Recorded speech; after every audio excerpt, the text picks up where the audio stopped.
నిత్యం ఏమండి నీకేం కాలే కదా? ఏమండి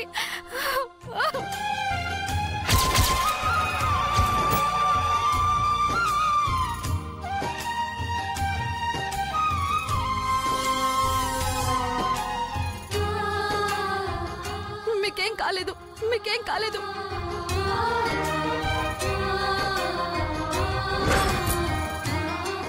అమ్మవారి దయ వల్ల క్షేమంగా బయటపడ్డారు. నిత్యం నీకేం కాలే కదా?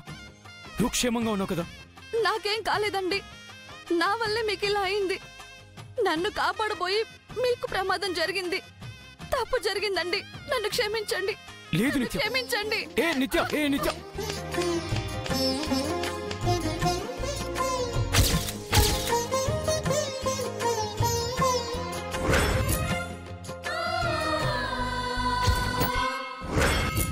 క్షమించండి. నిత్యం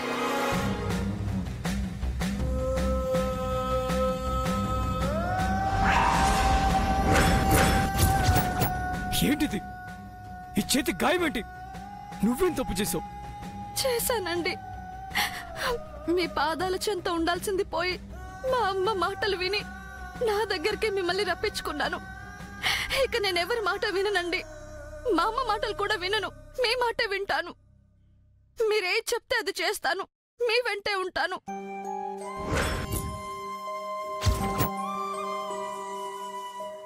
మీరెక్కడుంటే నేను అక్కడే. మిమ్మల్ని వదిలి ఉండనండి. ఉండలేను.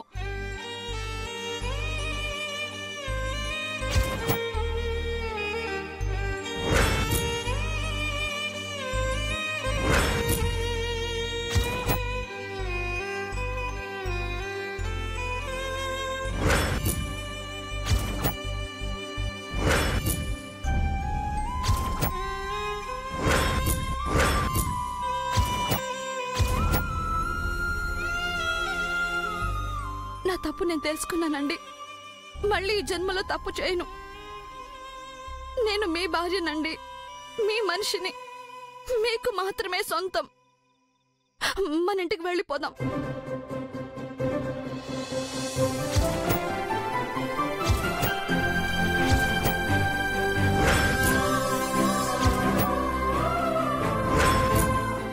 జేజీ, మావయ్య, అత్తయ్య, మన ఇంటికి వెళ్ళిపోదాం. అలాగేనమ్మా.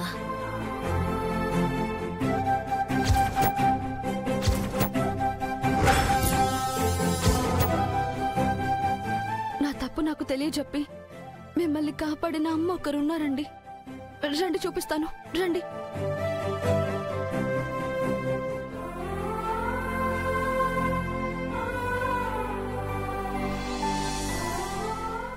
ఈవిడేనండి.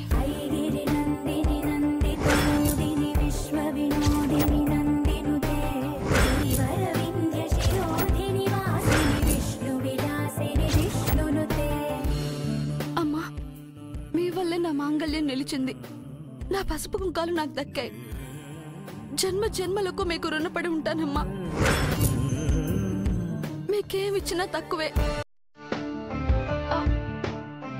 నిలువ తోపిడిస్తాను, తీసుకోండమ్మా.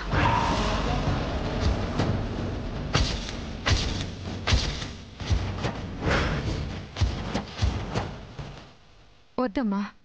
మాంగళ్యానికి మించిన ఆభరణం ఒక మగువకి ఏముంటుందమ్మా? నేను చేసిన తప్పేంటో నాకు చెప్పి నా కళ్ళు తెరిపించావు. ఆయనే నా సర్వస్వం. ఆయన కోసం ఏవైనా చేస్తాను. అయ్యో వద్దమ్మా. మీ మంచి కోరే చెప్పాను. మీరు చల్లగా ఉండండమ్మా. నాకంతే చాలు. అదృష్టవంతుడివి బాబు. అన్నీ నువ్వే అనుకునే అనుకూలవతి. నీకోసం ప్రాణత్యాగానికైనా వెనకాడని భార్య దొరకటం నువ్వు ఏ జన్మలోనో చేసుకున్న పుణ్యం. తన పూజలే నీకు ఆయుష్నిచ్చాయి.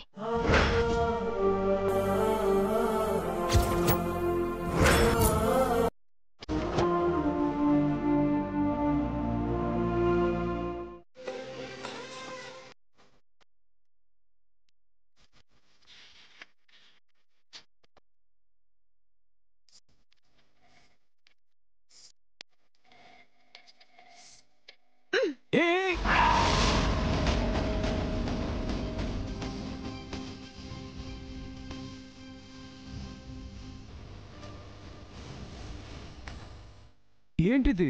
వెళ్తారా? ఇలాగే లోపలికి వెళ్తారా? వెళ్తే ఏమా? ఫస్ట్ టైం ఇంటికి వస్తున్నాం, మర్యాదలేం లేవా? మర్యాదలా? మరి మొదటిసారి ఇంటికి రావడం ఏమిటి? మీరింటికి ఎన్నోసార్లు వచ్చారుగా. అప్పుడు రావటం వేరు, ఇప్పుడు రావటం వేరు పిన్ని. అబ్బో ఏంటో ఆ తేడా. అది మీకెప్పటికీ తెలియదులే బాబాయ్. ఇల్లరికమనే వనవాసం పూర్తి చేసుకుని ఆయన నేను ఈ అయోధ్యకు వచ్చాం. మరి మంగళహారతులేం లేవా?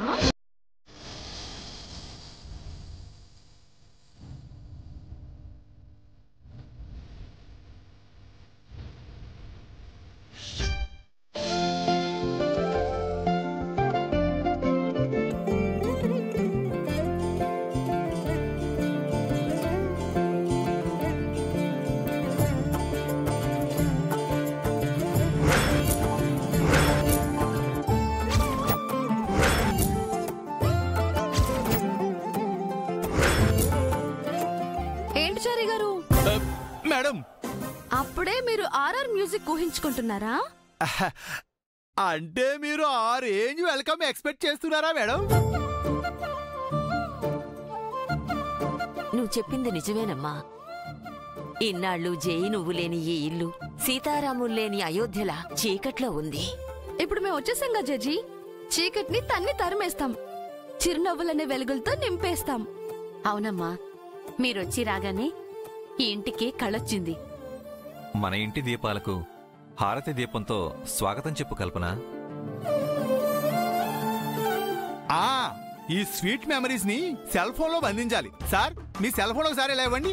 ఇవ్వండి సార్. ఒరే సెల్ ఫోన్ కెమెరాతో ఎందుకురా? చోటాకే నాయుడునో పిసి శ్రీరామును పిలిపించి సినిమా కెమెరాతో షూట్ చేయొచ్చు. ఏమండి నేను సరిపోనా ఏమిటి? చక్కగా సరిపోయావురా, ఎలుకకి తోకలాగా.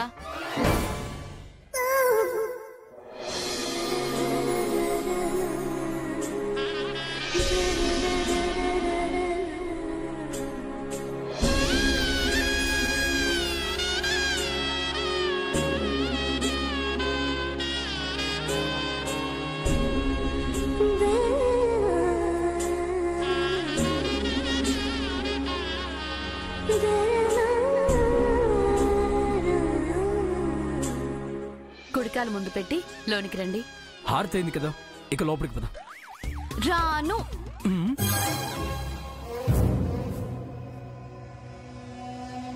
మళ్ళీ ఏంటి? మీకు అసలు పద్ధతులు తెలుసా? పద్ధతులా? ప్రేమకు అర్థం ఏంటో తెలుసా? పెళ్లికి భావం ఏంటో తెలుసా? వాట్? హారతి ఇవ్వగానే ఏం చేయాలో తెలుసా? ఏం చేయాలి? పేర్లు చెప్పాలి. ఎవరి పేర్లు? మీ పేరు నేను, నా పేరు మీరు. మనం ఏమైనా కొత్తగా పెళ్లి చేసుకుని వచ్చామా? కొత్తగా జీవితాన్ని మొదలు పెడుతున్నాం.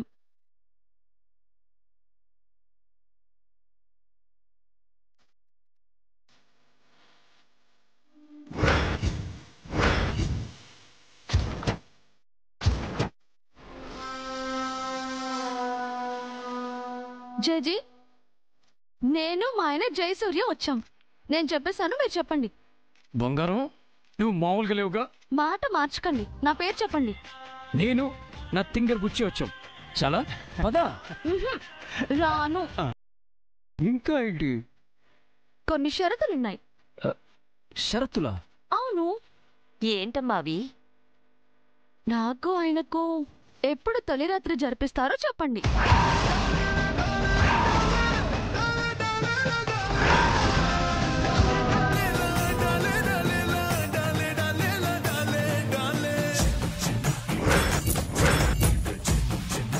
బంగారం, ఏంటి అందరి ముందు అలా అడిగేశావు? అందరూ ఉన్నారన్న ధ్యాస లేకుండా పట్టపగలి ఎలా అడిగేసిందో చూసారా? ఇది పగల కాదు చంద్రిక, రాత్రి. ఇది నా ఫస్ట్ కండిషన్. రెండోది, మాకు మినిమం 3 పిల్లలు కావాలి. మూడోది, ఇంకా చాలు, ఇంకా చాలు. పద పద, మనం ఇక్కడి నుంచి jump. Side side side side side.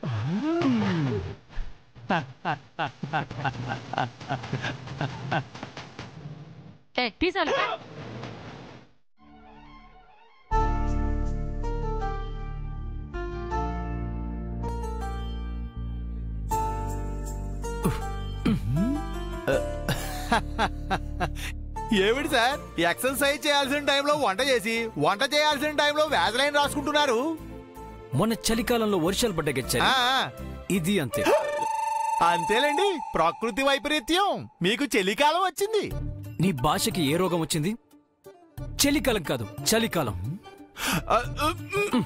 నేను కరెక్ట్ గానే అన్నాను సార్. చలికాలం అంటే మీ నిచ్చలి కాలం. అదే మేడం గారి టైం వచ్చింది అని చెప్తున్నాను. మేడం గారు మీ లిప్స్ ని చిప్స్ చేసేసారు సార్. ఏ మాటకు ఆ మాట చెప్పాలి అంటే ఈ కాలిన పెదాలతో మీరు కపిశ్రేష్ఠులా ఉన్నారు సార్. కపిశ్రేష్ఠుడా? ఎవరైనా? ఆంజనేయ స్వామి సార్. ఏంటి? ఆ ఆంజనేయ స్వామిలా ఉన్నారు అంటున్నాను సార్. మీ మేడంకు నీకు కోతిలా కనిపిస్తున్నానా? రావా రావా, ఆంజనేయ స్వామి అంటే అంతులేని బలవంతుడు అని అర్థం సార్. Power star. అంతేనంటావా? ఆ ఆంజనేయ స్వామిలా మీ బలం మీకు తెలియదు సార్. తెలుసు చారి, అందుకే నిత్యను ఎక్కడ నొక్కాలో అక్కడ నొక్కాను. ఊరుకోండి సార్, మీరు ప్రెస్ చేస్తే మేడం ఇంప్రెస్ అయిపోతారా? లేకపోతే తన కోసం పానీపాట్ల యుద్ధం చేయాలా? బాహుబలిలో కాలకేలతో ఫైటింగ్లు చేయాలా? అంత సినిమా లేదు ఇక్కడ. అది జస్ట్ షార్ట్ ఫిల్మే. ఆయన ఏం చూసుకున్నాయా?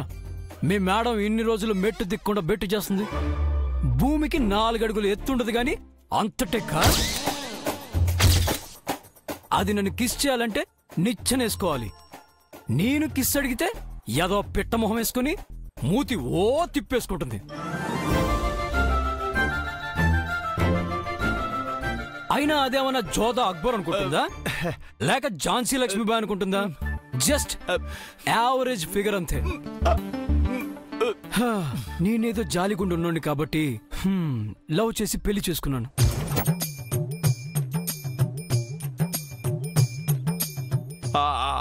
ఆపండి సార్, మేడం గారు వింటే ఫీల్ అవుతారండి. విన్నప్పుడు కదా. ఆల్రెడీ వింటున్నారండి. ఊరుకోవా, తనెందుకంటది? సార్ ఒకసారి అటు చూడండి.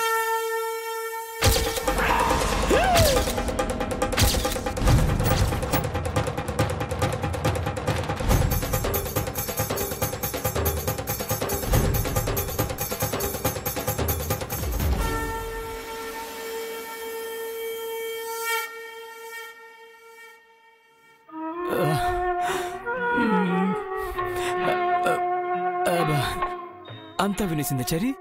ఫీల్ ఏ ఉంటది కదా. అవరా అండి, మరి అంత నోరేసుకుని అరిస్తే ఏదేమైనా మీకు కొంచెం నోటు వాటం ఎక్కువైంది సార్. ఎలా తీసుకో. ఆ మాత్రం నోరు యూజ్ చేయబోతే ఈ ఆడవాళ్ళతో తట్టుకోలేం చరి.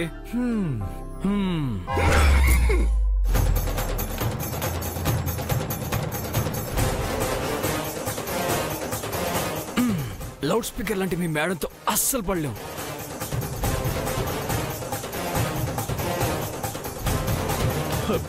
వద్దు సార్. ఆ డబ్బా నూనె తట్టుకోవాలంటే మనం డిటిఎస్ రేంజ్ లో ఉండాల్సిందే. మీరు ఇంకా ఆపండి సార్. ఆపాల్సిన టైంలో ఆపకుండా ఇప్పుడు ఆపమంటావేంటి చారి? ఆయన మనం టైగర్, అస్సలు భయపడేది లేదు. మళ్ళీ మేడం వచ్చారు సార్.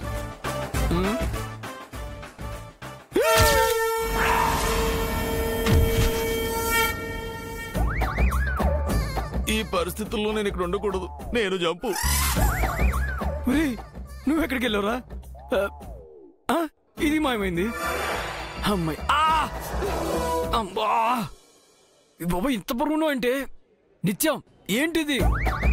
అమ్మో ఇంత బరువు ఉంది. ఏదో ఎక్సర్సైజ్ చేస్తున్నారు కదా, చేయండి. నువ్వు మీద కూర్చుంటే ఎలా చేసేది? తమరు టైగర్ కదా, పులి మీద అమ్మవారే కూర్చుంటుంది, మరి చెయ్యండి. ఇలా పంచేసేయండి ప్లీజ్. నిత్య దిగు. నేను భూమికి 4 అడుగులుంటానా? నిజమే కదా. నాది పిట్ట మొహమా? ఆబ్వియస్లీ యావరేజ్ ఫిగర్ నా? మిమ్మల్ని కిస్ చేయాలంటే నేను నిచ్చెనేసుకోవాలా? అన్ని వినేసి దొంగమో ఉంది. ఊరికే ఊరికే అన్నాను. నేను సీరియస్ గా తీసుకున్నాను. కూర్చోకూడని చోటు కూర్చున్నావు. నా బ్యాక్ బోన్ గాని బ్రేక్ అయిందంటే ఇంకా అంతా నాశనమే. ఏం పర్వాలేదు. ఈ పొట్టిది ఇలా మాటినేలేదు, దీని సంగతి ఇలా కాదు. చెప్తా. ఎవరికి బాగుంటుంది? ఎవరు ఆనందంగా ఉంటారు? ఎవరికి సంతోషం? వాళ్ళ శోభనాన్ని జరిపించి ఏం చెయ్యాలనుకుంటున్నారు?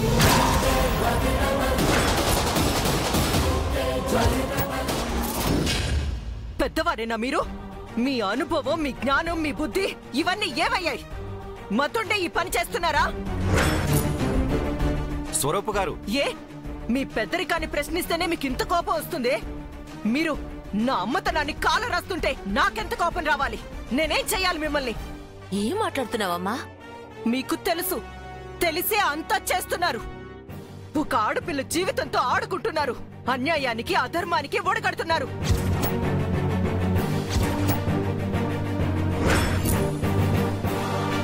చెప్పేదేదో సూటిగా చెప్పండి. చెప్పడానికే పిలిపించాను. ఈ శోభనం జరిగితే జై సుఖంగా ఉంటాడు, మీరు సంతోషంగా ఉంటారు, మీ వంశాభివృద్ధి జరుగుతుంది. మరి నా కూతురు తరతరాల మీ తలరాతను నా కూతురు నుదుటిని రాస్తారా? మీ వంశ పారంపర్యపు పాపానికి నా కూతురు పావుగా మారాలా? మీ కుటుంబ శాపానికి నా కూతురు బలి కావాలా?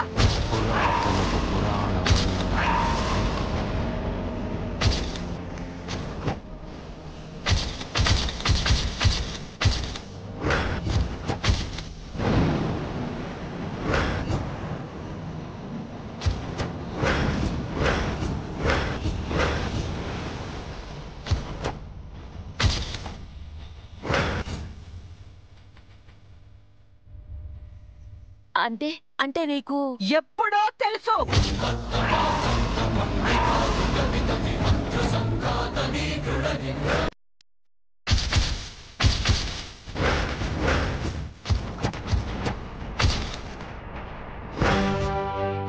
మీ దేవీపురంలో మీ వంశానికి శాపం మొదలైన ఆ ఆలయంలోనే జై నిత్యల నిశ్చితార్థం మరికొద్ది నిమిషాల్లో జరుగుతుందనగా చలమయ్య శాస్త్రి గారు నాకు శాపం గురించి చెప్పి హెచ్చరించారు. అమ్మా అమ్మా అమ్మా, నేను చెప్పేది వినమ్మా. ఏంటండి? ఆ ఇంటి వారసుడితో మీ అమ్మాయి వివాహం జరిగితే ఆమె ప్రాణాలు కోల్పోతుంది.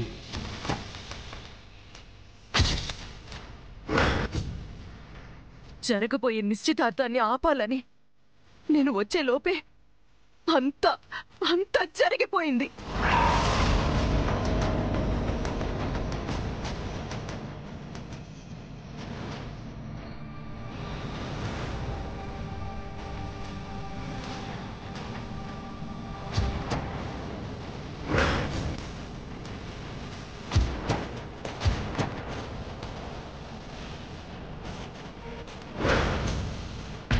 ఆ తర్వాత పెళ్లినైనా ఆపాలనుకున్నాను.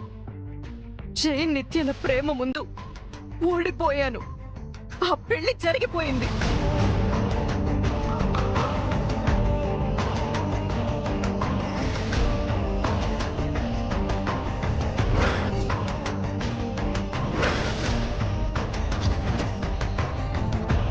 నా కూతురు మెళ్ళో పడింది తాళి కాదు, ఉరితాడు అని తెలిసినా ఆ నిజాన్ని నా గుండెల్లోనే దాచుకున్నాను. నా కూతురికి ఏ క్షణం మృత్యు ముంచుకొస్తుందో అని భయపడుతూనే బతుకుతూ ఉన్నాను. కానీ వాళ్ళ 3 రాత్రులు అయితేనే శాపం వర్తిస్తుందని శాస్త్రి గారు చెప్పగానే ఊపిరి పీల్చుకున్నాను. అప్పటి నుంచి వాళ్ళు కలవకుండా ప్రతిసారి అడ్డుపడుతూనే వచ్చాను. జైని ఇల్లరికం కోరడానికి కారణం కూడా వాళ్ళు కలవకుండా ఉండాలని. నా కూతుర్ని ఎలా బతికించుకోవాలో తెలియక వాళ్ళ తొలి రాత్రిని ఆపుతూ ఆట ఆడుతూ వచ్చాను.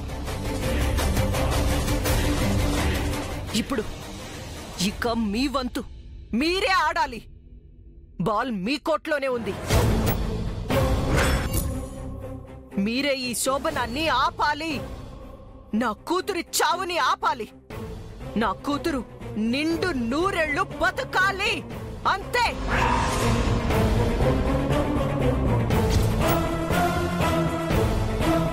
ఎన్నాళ్ళని తొలి రాత్రి వాయిదా వేయాలమ్మా? అన్నాళ్ళు జై నిత్యలు ఆగుతారా? అంటే నా కూతుర్ని మీ శాపానికి బలి చెయ్యాలని నిర్ణయించుకున్నారా?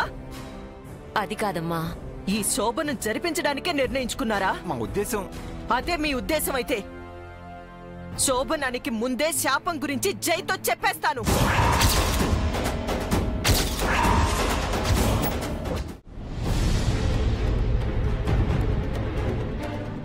ఏంటమ్మా అర్జెంటుగా కలవమన్నారు? ఏదైనా సమస్య? చాలా పెద్ద సమస్య వచ్చింది తులసి.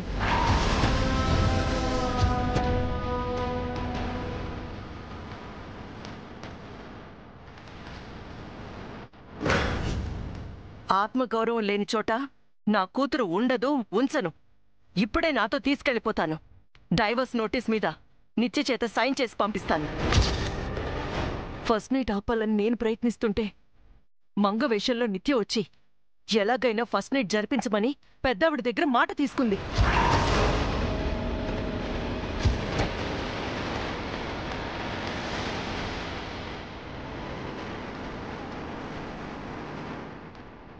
నా కూతురు నా ఇంట్లోనే ఉండాలి. నా అల్లుడు ఇల్లరికం ఉండాలి. అదే నా కండిషన్. మరోవైపు మంగ జైని సంతోషపరచాలని తొలి రాత్రికి వెంటనే ముహూర్తం పెట్టించమని తనే స్వయంగా అడిగింది. వచ్చే 25వ తారీఖున ఫిక్స్ చేశారు.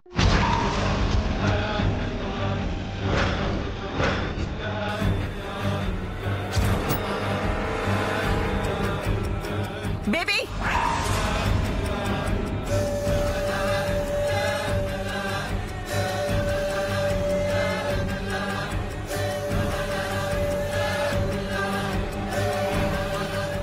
నిత్య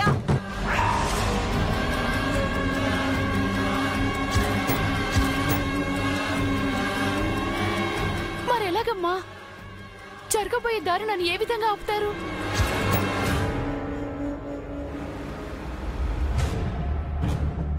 ఇంకెన్ని రోజులు ఇలా కవర్ చేస్తారు? మీ ఇంట్లో మా అమ్మాయి కష్టపడుతుందని మా ఇంటికి తీసుకొస్తే ఇక్కడ కూడా మీ మాటలతో హింసిస్తున్నారా?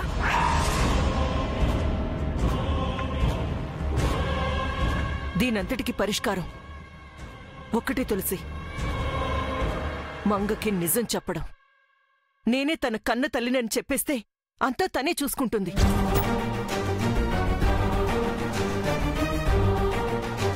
అయితే మంగ దగ్గరికి వెళ్ళి చెప్పేద్దాం అమ్మా. మంగ కలవాలని ఫోన్ చేసింది. తననే ఇక్కడికి రమ్మని చెప్పాను.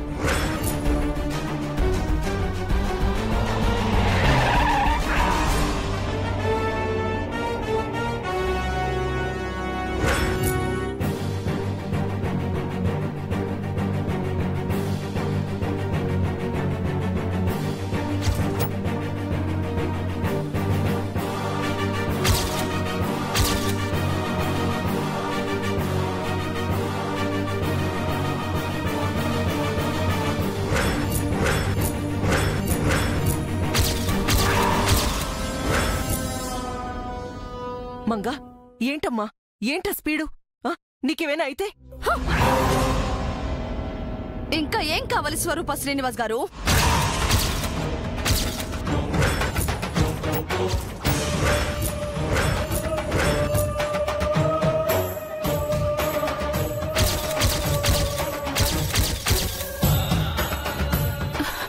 ఏంటే అమ్మను పట్టుకుని పేరు పెట్టి పిలుస్తున్నావు? ఎవరు అమ్మ? ఎవరికి అమ్మ?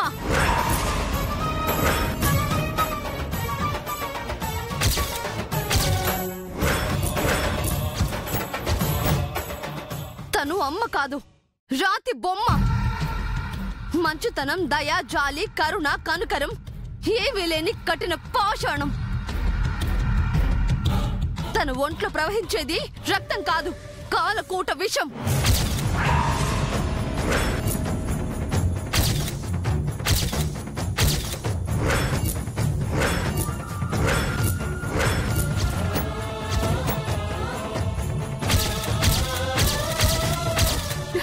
ఎవరి గురించి మాట్లాడుతున్నావే? మనిషి జన్మ ఎత్తిన మృగం గురించి మాట్లాడుతున్నానమ్మా. పచ్చిగడ్డి తిని పాలి చావులా నటిస్తూ పచ్చి నెత్తురు తాగే పులి గురించి మాట్లాడుతున్నాను.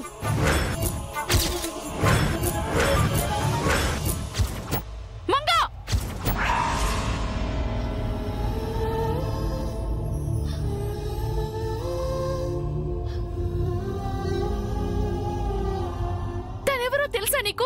బాగా తెలుసు. దేవతనని చెప్పుకునే దయ్యం, నమ్మించి నట్టేట ముంచే నయ వంచకురాలు,